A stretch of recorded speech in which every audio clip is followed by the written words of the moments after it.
There's a new girl on the cover of this volume of How a Realist Hero Rebuilt the Kingdom. It must mean a new harem member.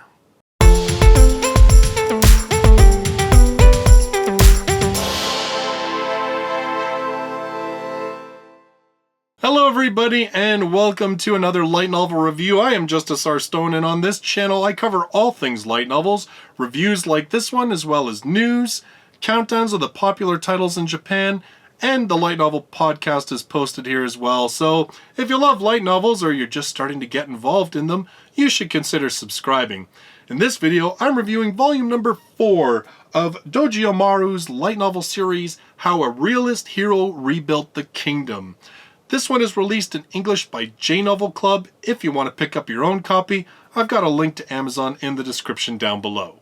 Now, volume number 4 of How a Realist Hero Rebuilt the Kingdom ends the arc, the initial rebuilding of the kingdom arc. In fact, I believe the author actually says in the afterword of this book that his next arc he was retitled in the web series, How a Realist Hero reconstructed or redeveloped, I think it was, the kingdom. So basically, the next arc is about, okay, the kingdom's been brought back from the brink of destruction, which is this first arc. Now it's all about developing and taking the kingdom forward, which I guess is the next arc. But this volume, of course, finishes rebuilding the kingdom. In this volume, we see Soma dealing with a bunch of different things. First off, Soma's dealing with the aftershocks of Amadonia and what happened in the previous volume. There's been some uprisings in Amadonia, although while Soma planned for some of them, there's a whole bunch of other ones going on that Soma had absolutely no idea that they were going to happen, and they all seem to stem from the interference of our cover girl, Roroa, who is the princess of Amadonia. She's this pretty spunky little like fireball of a character that is incredibly focused on commerce, on money. And this is actually a character that kind of finishes Soma's team. As I've said in previous episodes of this series, the one thing that I like about this harem of Somas is that they're not just there for window dressing. They're not just there to satisfy a category of waifu. They're also there to help sort of solidify the kingdom and its operations. We, of course, have the one wife who is the princess. We have the other wife who is the elf that gives Soma access to the elves and to the sort of forest that they live in, as well as being an accomplished fighter to help sort of train him and train these other warriors. Then, of course, we have the songstress, who is also an accomplished military person. And now we have Roroa, who is this person who has a mind for commerce and economics. Each one of these girls fills a role that sort of helps to fill in for where Soma lacks. And that's the one thing that, even though this is a harem series, and I'll get to the whole harem aspect because I kind of think that's one of the weaker points of this particular volume. In general, though, at least the harem isn't a bunch of girls that are backstabbing and bickering with one another over how they're going to try and capture Soma from one another. Instead, they all recognize that they have important parts to play, and they all recognize that they are valued by Soma in a different way from each other. So once we have the whole Amadonia thing settled and squared away, we then have Soma discovering, well, not really discovering, but kind of dedicating some energy to the idea that the kingdom needs technology.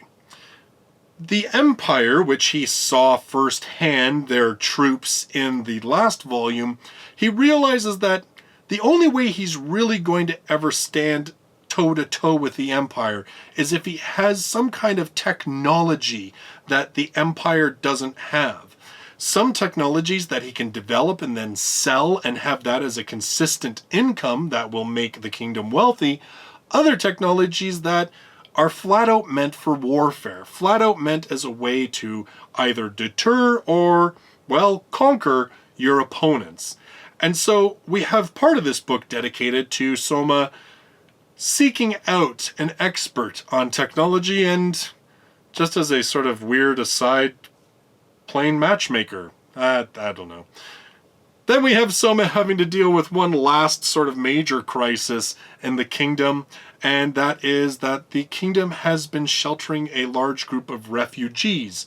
Refugees who fled from northern countries that were invaded by the demons, who have settled just outside of the castle gates, and they've really just been kind of ignored for a long time. But Soma realizes that this is just a disaster waiting to happen. And so we have Soma having to kind of deal with the whole refugee crisis. In the midst of all this, we have the kind of reforms that he's making in terms of medicine.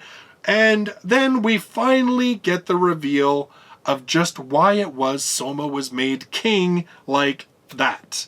And I can't snap very well. Now, overall, most of the stories that are told in this volume, most of the things that Soma has to deal with, they've got to get done. They've got to be swept out of the way, particularly if we're going to start taking a forward journey in the next arc, where we're taking a look at the kingdom moving from we're falling apart, our citizens are starving, and we're poor, to we are actually a world player now. So a lot of these things had to be sorted out. And that is kind of the strength of this series, I've found, is that everything is kind of built as they've gone, right? You had to have volume 1 where they dealt with a lot of the internal problems in terms of infrastructure, finding people who could solve things like the food crisis problem, routing out the corrupt nobles that are causing all sorts of economic issues.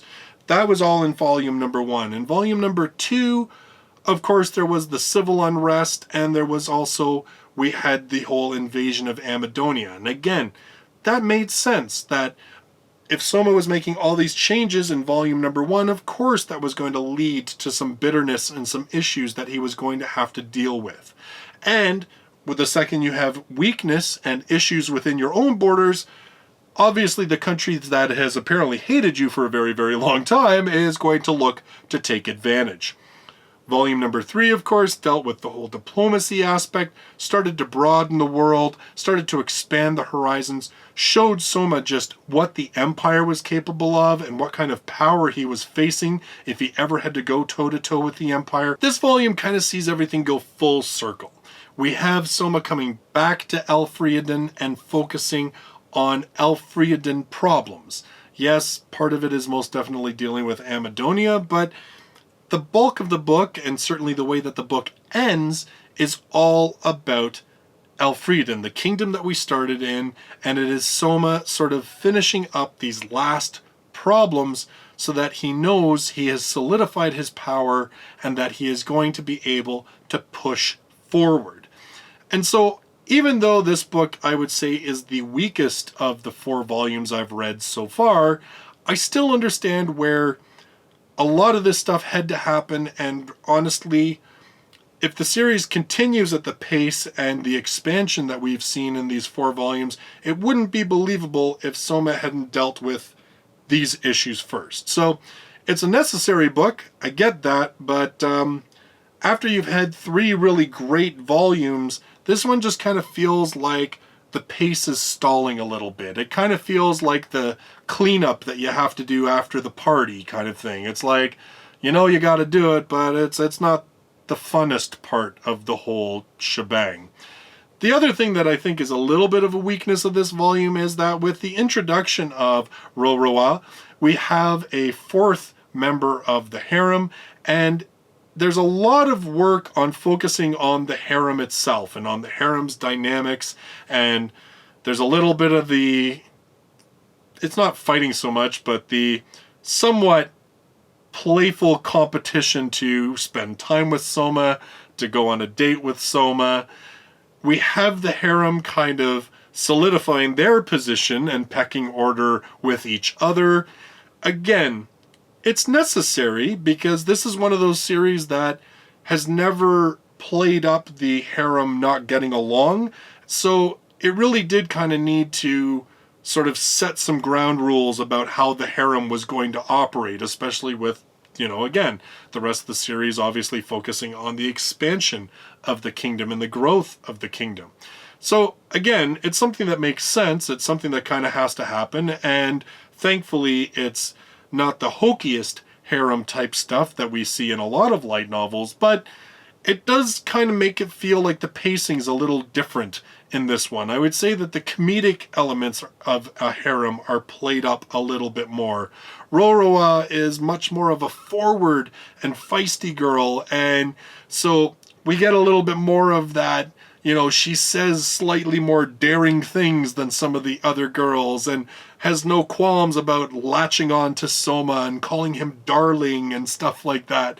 So we have a little bit more of that comedy element in this volume, which hasn't really been that much of a focus in previous volumes.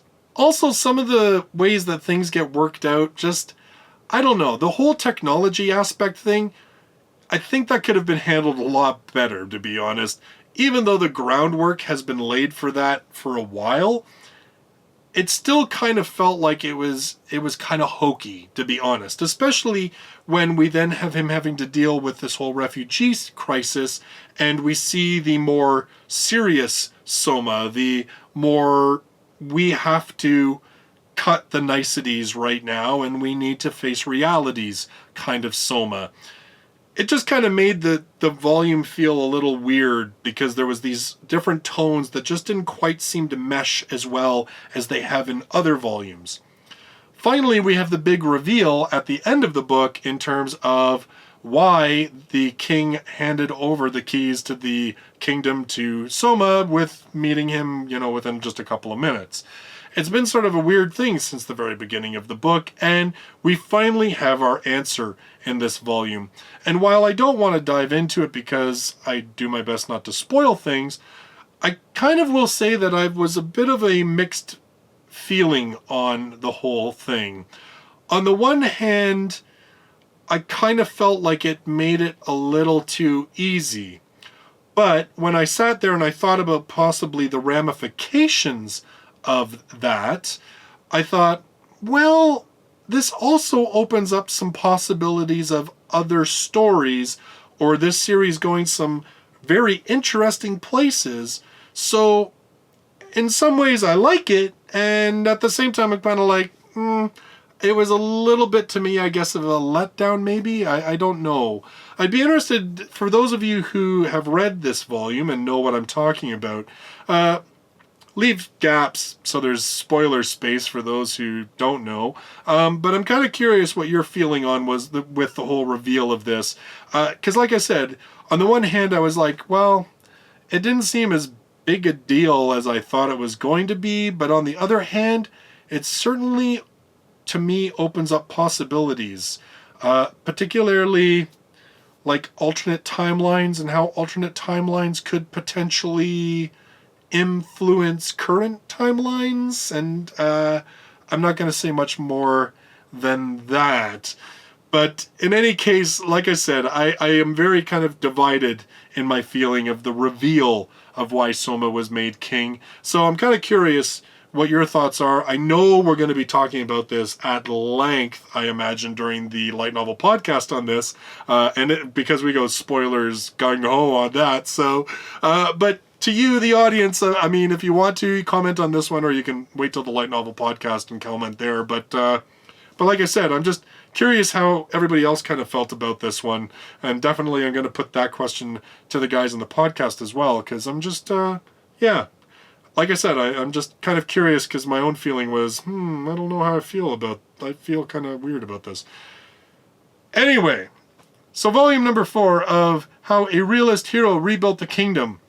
You know what? It's not a bad volume. It's still better than a lot of average volumes in other light novel series, but I just kind of felt like, given the strength of the first 3 volumes, this one seemed like a little bit of a letdown. And again, I think it's just because of the space it occupies in the story, and just because of how some of the topics were handled, it just made it feel like the tone was a little bit inconsistent compared to the other volumes as well.